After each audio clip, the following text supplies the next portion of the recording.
আসসালামু আলাইকুম ভাই ও বোনেরা, তোমরা সবাই কেমন আছো? আশা করি ভালো আছো। আজ আমি ভিন্ন স্বাদে বেগুনি রান্না করব। চলুন মূল ভিডিওতে যাওয়া যায়। আমি কড়াইতে তেলটা গরম করে নিছি। সেখানে আমি একটা একটা করে মাছগুলো দিয়ে দেব। এক পাশে হয়ে গেলে আমি অন্য পাশেও সেমভাবে ভাজে নিয়ে নামিয়ে নেব। মাছগুলো নামানোর পর ওই তেলের মধ্যে দিয়ে দেব আমি লবণ হলুদ মাখানো বেগুনগুলো আমি ভেজে নেব তেল দিয়ে।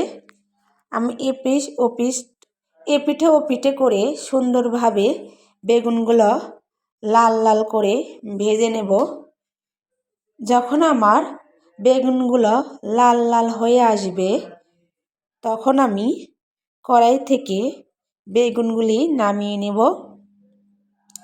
বেগুনগুলো নামানো হয়ে গেলে কড়াইতে যে তেলগুলো থাকবে ওই তেলের মধ্যে দিয়ে দেব পেঁয়াজ কুচি। আমি পেঁয়াজগুলো লাল লাল করে ভেজে নেব।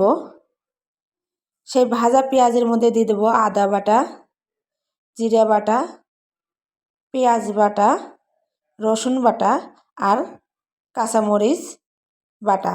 সেগুলো আমি সুন্দরভাবে একটু কষিয়ে নেব। সেজন্য দেব একটু পানি। পানিটা দেওয়ার পর আমি একটু নাড়াচাড়া করে নেব।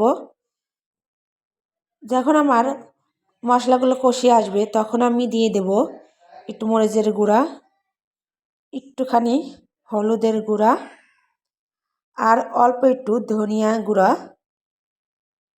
তার সাথে আমি দিয়ে দেব পরিমাণ মতো লবণ।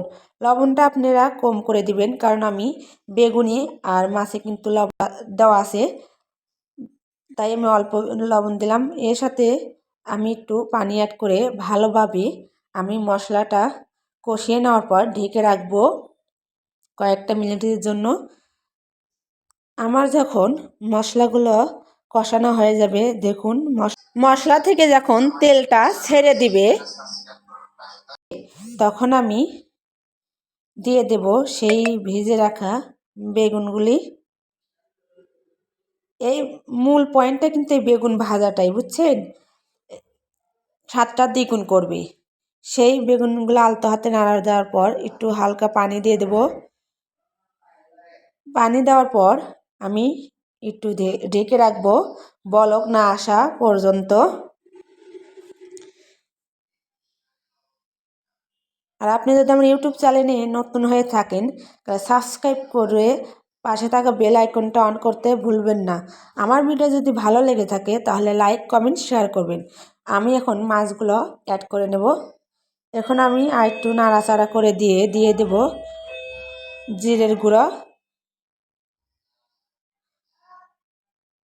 দেওয়ার পর নাড়াচাড়া করে দেব। 2-3 মিনিট পর দেখুন আমার রান্নাটা কমপ্লিট। কত সুন্দর কালারটা আইছে। সবাই ভালো থাকবেন, সুস্থ থাকবেন। আল্লাহ হাফেজ।